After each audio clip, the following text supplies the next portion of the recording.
বন্ধুরা, আমরা একটা লাউ গাছকে প্রতিস্থাপন করার পর যে সমস্যাগুলোকে মূলত লক্ষ্য করতে পারি সেটা হলো আমরা দেখি লাউ গাছের বীজ থেকে চারা তৈরি হওয়ার পর সেই চারা গাছগুলো সঠিকভাবে বৃদ্ধি বিকাশ হতে চায় না।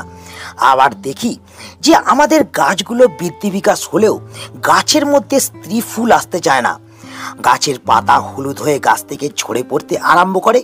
আবার দেখা যায় গাছগুলো মোটা এবং বলিষ্ঠ হয়ে ওঠে না। তো তোমরাও যদি দেখো লাউ গাছ প্রতিস্থাপন করার পর তোমাদের লাউ গাছের মধ্যে এই সমস্ত সমস্যা শুরু হয়ে গেছে, তাহলে আজকের এই ভিডিওটাকে একটু স্কিপ না করে সম্পূর্ণ দেখতে থাকো।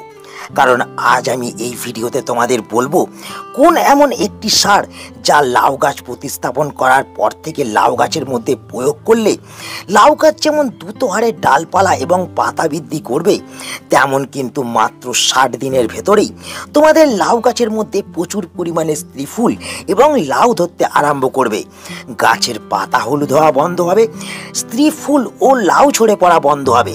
তার সঙ্গে সঙ্গে প্রত্যেকটা লাউ গাছ মোটা এবং বলিষ্ঠ হয়ে উঠবে। ও তোমরাও যারা চাইছো তোমাদের লাউ গাছ থেকে প্রচুর পরিমাণে স্ত্রী ফুল এবং লাউকে পেতে, তারা কিন্তু আজকের এই ভিডিওটাকে শুরু থেকে শেষ পর্যন্ত দেখতে থাকো। এবং যারা তোমরা নতুন বন্ধু তারা অবশ্যই কিন্তু কার্তিক হর্টিকালচারকে সাবস্ক্রাইব করে রাখো। বন্ধুরা, লাউ গাছ প্রতিস্থাপন করার পর সেই লাউ গাছগুলো সঠিকভাবে বৃদ্ধি বিকাশ না হওয়া, দ্রুত গাছগুলো মোটা এবং বলিষ্ঠ না হয়ে ওঠা, গাছের মধ্যে সঠিক সময় স্ত্রী ফুল এবং লাউ না আসা, স্ত্রী ফুল এবং লাউ এলে সেই স্ত্রী ফুল এবং লাউ সহজে গাছ থেকে ঝরে পড়া এবং গাছের পাতা হলুদ হয়ে যাওয়ার পেছনে যে কারণটা আছে সেটা হলো সঠিক খাবারের অভাব। তো বন্ধুরা, শুরুতেই আমাদের মাথায় রাখতে হবে আমাদের লাউ গাছ হলো একটি ফল প্রদানকারী গাছ এবং এই গাছ খেতে ভীষণভাবে কিন্তু পছন্দ করে। আর যখনই লাউ গাছের মধ্যে খাবারের অভাব লক্ষ্য করা যায়, তখনই কিন্তু আমরা দেখি আমাদের লাউ গাছের মধ্যে বিভিন্ন রকম পরিচর্যা করার পরেও আমাদের লাউ গাছগুলো সঠিকভাবে বৃদ্ধি হতে চায় না। লাউ গাছগুলো মোটা এবং বলিষ্ঠ হয়ে ওঠে না। লাউ গাছের মধ্যে স্ত্রী ফুল এবং লাউ আসতে চায় না। স্ত্রী ফুল এবং লাউ গাছ থেকে ঝরে পড়ে এবং পাতা হলুদ হয়ে গাছ থেকে ঝরে পড়ার কারণে গাছগুলো কিন্তু ধীরে ধীরে দুর্বল হয়ে মারা যেতে আরম্ভ করে।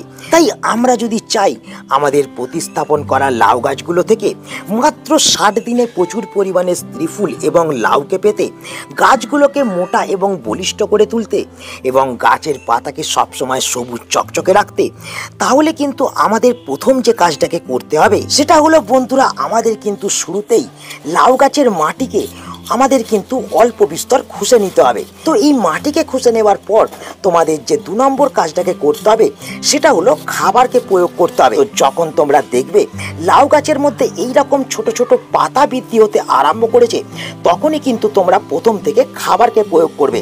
তো আমরা যে খাবারটাকে আমাদের লাউ গাছের মধ্যে প্রথম প্রয়োগ করব সেটা হলো বন্ধুরা এটা। তো তোমরা আমার হাতে যে জিনিসটা দেখছো সেটা হলো বন্ধুরা চা পাতা, যে চা পাতাকে আমরা বাড়িতে ব্যবহার করে থাকি। তো এখানে তোমরা দেখতে পাচ্ছ আমার এই কন্টেনারটার মধ্যে 4টে কিন্তু লাউ গাছ আছে এবং আমি 4টে লাউ গাছের জন্য এখানে কিন্তু 1 চামচ চা পাতাকে ব্যবহার করছি। তো যেহেতু এই কন্টেনারটা আমার একটি 16 ইঞ্চির কন্টেনার, তাই আমি বড় চামচের 1 চামচ চা পাতাকে ব্যবহার করছি। 16 ইঞ্চির ছোট কন্টেনার হলে তোমরা কিন্তু 1/2 চামচ ফ্রেশ চা পাতাকে ব্যবহার করবে এবং আমি এখানে কিন্তু ফ্রেশ চা পাতাই ব্যবহার করছি। কিন্তু তোমরা যদি ইউজ করা চা পাতা ব্যবহার করতে চাও, সেক্ষেত্রে তোমরা কিন্তু একটু বেশি পরিমাণে চা পাতাকে ব্যবহার করবে। দেখতে পাচ্ছ আমি কিন্তু চা পাতাটা সম্পূর্ণ কন্টেনারটার মধ্যে কিন্তু ছড়িয়ে দিচ্ছি। তো এই চা পাতাকে ব্যবহার করার পর যে দ্বিতীয় জিনিসটাকে তোমাদের প্রথম থেকেই তোমাদের লাউ গাছের মধ্যে প্রয়োগ করতে হবে সেটা হলো বন্ধুরা এটা। তো এই যে জিনিসটাকে তোমরা আমার হাতে দেখছো এবার, এটা হলো কার্বোফুরান। তো বন্ধুরা, এই কার্বোফুরান আমাদের কিন্তু লাউ গাছের মাটি থেকে সমস্ত ধরনের ব্যাকটেরিয়া, পোকামাকড়, পিঁপড়ে এবং বিভিন্ন ধরনের অপকারী প্রাণীকে কিন্তু ধ্বংস করতে সাহায্য করবে। আর আমরা যদি এই কার্বোফুরানকে আমাদের লাউ গাছ প্রতিস্থাপন করার পর থেকে ব্যবহার না করি, তাহলে কিন্তু আমাদের লাউ গাছের মধ্যে কখনোই সঠিকভাবে ফলন হবে না। গাছের মাটির মধ্যে থাকা লাউ গাছের শিকড় দুর্বল হয়ে যাবে এবং ধীরে ধীরে লাউ গাছগুলো কিন্তু মারা যেতেও শুরু করবে। তো এই কার্বোফুরানকে তোমাদের যেটা করতে হবে, তোমাদের কিন্তু টব অনুযায়ী ব্যবহার করতে হবে।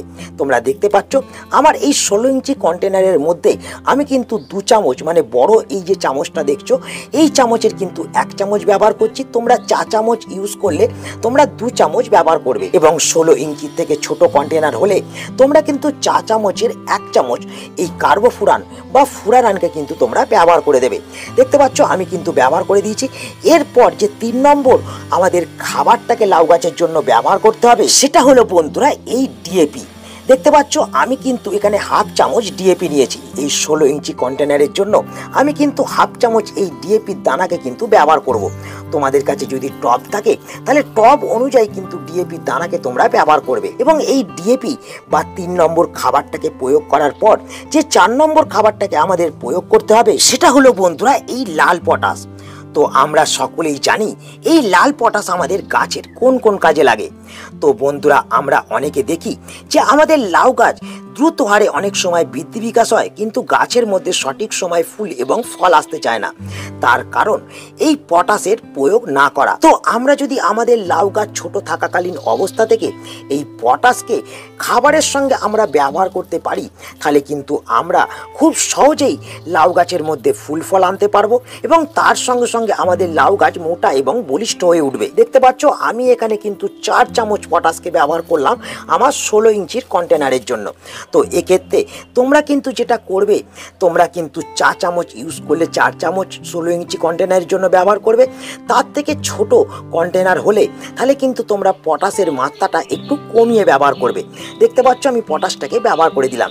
কিন্তু বন্ধুরা এই যে রাসায়নিক খাবারগুলোকে আমরা প্রয়োগ করলাম, শুধুমাত্র এই রাসায়নিক খাবারকেই প্রয়োগ করলে কিন্তু হবে না, কারণ অনেক সময় আমাদের এই রাসায়নিক খাবারগুলো কিন্তু গাছ সহজে ইনটেক করতে পারে না। তো সেক্ষেত্রে আমরা যেটা করব, আমরা কিন্তু গাছের মধ্যে কিছু জৈব খাবারকেও প্রয়োগ করব, যাতে সেই খাবারগুলো গাছ সঠিকভাবে সঠিক সময় ইনটেক করতে পারে এবং গাছ যাতে দ্রুত ফুল এবং ফলকে আনতে পারে। তো তার জন্য আমরা যেটা করব, আমরা কিন্তু বন্ধুরা এই তরল খাবারটাকে আমাদের লাউ গাছ প্রতিস্থাপন করার ঠিক 15 দিন পর থেকেই আমরা কিন্তু ব্যবহার করতে আরম্ভ করে দেবো। আগের যে খাবারগুলো আমি তোমাদের দেখালাম সেটা যেমন মাসে 2 বার ব্যবহার করতে হবে, তেমন এই যে তরল খাবারটা তোমরা দেখছো এটা কিন্তু প্রত্যেক 10 দিনে 1 বার করে আমাদের কিন্তু অবশ্যই গাছের মধ্যে প্রয়োগ করতে হবে। তো বন্ধুরা এই খাবারের মধ্যে যেমন এনপিকে সমস্ত গুণাগুণ আছে, তেমন কিন্তু এই খাবারের মধ্যে আছে সালফার, ম্যাগনেসিয়াম, আয়রন, ক্যালসিয়াম এবং তার সঙ্গে সঙ্গে বিভিন্ন ধরনের মাইক্রোনিউট্রিয়েন্ট, যা আমাদের গাছকে মোটা এবং বলিষ্ঠ করে তোলার পাশাপাশি মাত্র 60 দিনের ভেতরে ফুল এবং ফল কিন্তু আনতে সাহায্য করবে। তো চলো আর দেরি না করে আমরা দেখে নিই যে এই তরল খাবারটাকে আমরা কিভাবে তৈরি করব, কিভাবে গাছের মধ্যে প্রয়োগ করব, বা এই খাবারটা প্রয়োগ করার ক্ষেত্রে আমাদের কোন কোন নিয়মকে মেনে চলতে হবে। তো বন্ধুরা আমার হাতে এই যে তরল খাবারটাকে তোমরা দেখছো, এই তরল খাবারটাকে আমাদের তৈরি করতে হতে গেলে আমাদের প্রথম যে জিনিসটা লাগবে সেটা হলো বন্ধুরা জল। তোমরা দেখতে পাচ্ছ আমি কিন্তু শুরুতেই 1 লিটার জলকে নিয়েছি, এবং এই 1 লিটার জলকে নেওয়ার পর আমি প্রথম যে উপকরণটাকে মেশাবো সেটা হলো বন্ধুরা এটা। তো এই যে জিনিসটা দেখছো এটা কিন্তু আমাদের সকলের বাড়িতে থাকে। হ্যাঁ, এটা হলো পেঁয়াজের খোসা। তো কতটা পরিমাণে এই পেঁয়াজের খোসাকে তোমরা নেবে, তো দেখতে পাচ্ছ আমি কিন্তু এখানে 4টে বড় বড় সাইজের পেঁয়াজের খোসাকে কিন্তু জলের মধ্যে দিয়ে দিচ্ছি, এবং জলের মধ্যে দেওয়ার সাথে সাথে আমি কিন্তু এই পেঁয়াজের খোসাগুলোকে জলের মধ্যে ডুবিয়ে দিচ্ছি। তোমাদেরও কিন্তু এই কাজটাকে খুবই কিন্তু গুরুত্বপূর্ণভাবে করতে হবে। এবং পেঁয়াজের খোসাকে জলের মধ্যে দিয়ে দেওয়ার পর আমরা যে দ্বিতীয় উপকরণটাকে এই জলের মধ্যে মেশাবো সেটা হলো বন্ধুরা এই কলার খোসা। দেখতে পাচ্ছ আমি কিন্তু 3টে বড় বড় সাইজের কলার খোসাকে ছাড়িয়ে রোদের মধ্যে কিন্তু শুকিয়ে নিয়েছি। এক্ষেত্রে তোমরা শুকনো কলার খোসা কিংবা কাঁচা বা পাকা কলার খোসাকেও কিন্তু ব্যবহার করতে পারো। তো এক্ষেত্রে তোমাদের যেটা করতে হবে, এই যে পেঁয়াজের খোসাকে আমরা জলের মধ্যে দিলাম, এই জলের মধ্যেই তোমাদের কিন্তু এই কলার খোসাগুলোকে ডুবিয়ে দিতে হবে। এবং এই যে দ্রবণটাকে আমরা তৈরি করার জন্য এই 2টো উপকরণকে দিলাম, এই 2টো উপকরণের সঙ্গে জলটাকে আমাদের কিন্তু 3 দিন ছাওয়াযুক্ত স্থানের মধ্যে কিন্তু রেখে দিতে হবে। তো বন্ধুরা 3 দিন পর যখন তোমরা দ্রবণটাকে দেখবে, তখন দেখবে কিন্তু তোমাদের এই দ্রবণটা একটু গাঢ় হয়ে গেছে এবং রংটা পুরোপুরি লালচে বর্ণের হয়ে গেছে। এবং তখন তোমরা যেটা করবে, তোমরা অন্য একটা পাত্রের মধ্যে ছাঁকনির সাহায্যে কিন্তু এই দ্রবণটাকে ছেঁকে নেবে। যেমন তোমরা দেখতে পাচ্ছ আমি ছেঁকে নিচ্ছি। এবং বন্ধুরা ছেঁকে নেওয়ার পর তোমরা দেখবে এই 1 লিটার জলটা কিন্তু কমে গেছে। যেমন তোমরা দেখতে পাচ্ছ জলটা কমে কিন্তু 500 ml হয়ে গেছে। তো এরপর যেটা করতে হবে, এই 500 ml জলের মধ্যে তোমাদের আরও কিন্তু প্লেন 500 ml ঠান্ডা জলকে মেশাতে হবে। দেখতে পাচ্ছ আমি কিন্তু এখানে 500 ml আরও জলকে মিশিয়ে নিচ্ছি। এবং এই যে 1 লিটার দ্রবণটা আমরা এবার তৈরি করলাম, এই 1 লিটার দ্রবণের মধ্যে আমাদের যে 3 নম্বর উপকরণটাকে মেশাতে হবে সেটা হলো বন্ধুরা এটা। তো এই যে জিনিসটা তোমরা দেখছো, এটা হলো লেবু। যে লেবু কিন্তু আমাদের গাছের মাটিকে অ্যাসিডিক রাখবে এবং মাটির মধ্যে উপকারী ব্যাকটেরিয়াকে কিন্তু তৈরি করতে সাহায্য করবে। এবং তার সঙ্গে সঙ্গে এই লেবুর মধ্যে থাকা পটাশিয়ামও গাছ কিন্তু সহজেই ইনটেক করতে পারবে। তো আমরা যেটা করব, আমরা কিন্তু মাঝারি সাইজের একটা লেবু নেব এবং লেবুকে নেওয়ার পর আমরা কিন্তু লেবুটাকে অর্ধেকটা কেটে নেব এবং অর্ধেকটা লেবুকে আমরা কিন্তু এই 1 লিটার যে দ্রবণ তৈরি করলাম এই দ্রবণের মধ্যে কিন্তু সম্পূর্ণভাবে নিগড়ে দেবো। দেখো আমি কিন্তু লেবু এখানে ব্যবহার করে দিলাম এবং এই লেবুকে ব্যবহার করে দেওয়ার পর আমাদের কিন্তু দ্রবণটাকে আবার একবার সুন্দরভাবে গুলে নিতে হবে। এবং গুলে নিয়ে আমরা কিন্তু এই দ্রবণটাকে আমাদের লাউ গাছের মাটির মধ্যে প্রয়োগ করব। তো বন্ধুরা তোমরা দেখতে পাচ্ছ আমি কিন্তু এই ঘরোয়া তরল লিকুইড দ্রবণটাকে লাউ গাছের মধ্যে প্রয়োগ করার জন্য কিন্তু প্রস্তুত হয়ে গেছি। কিন্তু এই দ্রবণটাকে প্রয়োগ করার ক্ষেত্রে তোমাদের কিছু নিয়ম এবং সতর্কতাকে কিন্তু মানতে হবে। প্রথমে আমাদের মাথায় রাখতে হবে এই দ্রবণটাকে কিন্তু আমরা প্রত্যেক 10 দিন অন্তর অন্তর লাউ গাছের মাটির মধ্যে কিন্তু প্রয়োগ করব। এবং এই দ্রবণটাকে আমাদের প্রত্যেকটা লাউ গাছের মধ্যে 250 থেকে 300 ml পর্যন্ত কিন্তু ব্যবহার করতে হবে। এবং যারা তোমরা মাটির মধ্যে লাউ গাছ প্রতিস্থাপন করেছো তারা তোমরা কিন্তু 1 লিটার পর্যন্ত এই দ্রবণটাকে মাটির মধ্যে ব্যবহার করবে। এর সাথে সাথে বন্ধুরা এই দ্রবণটাকে তোমাদের কিন্তু সকালবেলায় রোদ্দুর ওঠার আগেই কিন্তু ব্যবহার করতে হবে। বিকালবেলায় বা কটকটে রোদ ওঠাকালীন বা মেঘলা ওয়েদার চলাকালীন তোমাদের এই দ্রবণটাকে কিন্তু ব্যবহার করা কখনোই চলবে না। এবং তার সঙ্গে সঙ্গে এই দ্রবণটাকে যেহেতু 10 দিন তোমরা স্টোর করে রাখতে পারবে, তাই 10 দিন পর এই দ্রবণটাকে যখন তোমরা ব্যবহার করবে তখন কিন্তু দ্রবণের সঙ্গে সমপরিমাণে জল মিশিয়ে তোমরা কিন্তু অবশ্যই ব্যবহার করবে। তো বন্ধুরা শুধুমাত্র লাউ গাছের মধ্যে খাবার প্রয়োগ করলেই কিন্তু আমাদের হবে না, তার সঙ্গে সঙ্গে লাউ গাছের মধ্যে সময়ে সময়ে কিছু কাজকে আমাদের কিন্তু অবশ্যই করতে হবে। তো খাবার প্রয়োগ করার পর যখন আমরা দেখব যে আমাদের লাউ গাছগুলোর মধ্যে 6 থেকে 7টা পাতা বৃদ্ধি হয়েছে, তখন কিন্তু আমাদের যেটা করতে হবে এইভাবে কিন্তু ডগাগুলোকে একটু পিঞ্চ করে দিতে হবে।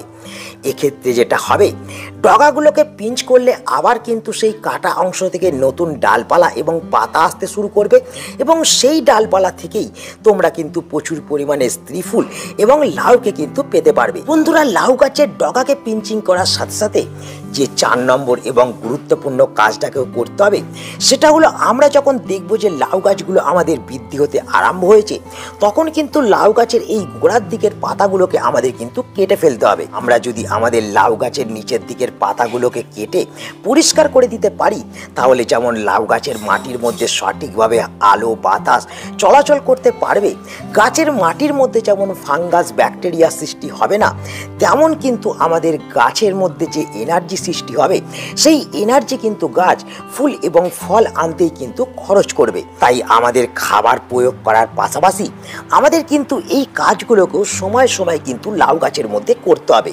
তো বন্ধুরা আশা করি তোমরা সকলেই বুঝতে পারলে বছরের পর বছর লাউ গাছকে প্রতিস্থাপন করার সত্ত্বেও যারা তোমরা স্ত্রী ফুল এবং লাউকে সঠিকভাবে গাছের মধ্যে আনতে পারো না, সঠিকভাবে যারা তোমরা লাউ গাছ থেকে ফলনকে পেতে পারো না, তারা তোমরা লাউ গাছকে প্রতিস্থাপন করার পর থেকে কোন খাবারকে প্রয়োগ করলে মাত্র 60 দিনের ভেতর তোমাদের লাউ গাছের মধ্যে তোমরা স্ত্রী ফুল এবং লাউকে আনতে পারবে এবং গাছের ফলনকে তোমরা বৃদ্ধি করতে পারবে। তো তাই আজ এই ভিডিওটাকে এখানেই আমি শেষ করছি। আশা করি এই ভিডিওটা তোমাদের সকলের কাজে লেগেছে। যদি ভিডিওটা ভালো লাগে তাহলে অবশ্যই ভিডিওটাকে একটা লাইক করে দেবে, তোমাদের বন্ধুদের কাছে শেয়ার করে দেবে এবং যারা তোমরা নতুন বন্ধু কার্তিক হর্টিকালচারে প্রথম, তারা অবশ্যই কিন্তু চ্যানেলটাকে সাবস্ক্রাইব করে রাখবে। তো বন্ধুরা দেখা হচ্ছে আবার একটা নতুন ভিডিওতে। সকলে ভালো থেকো, নমস্কার।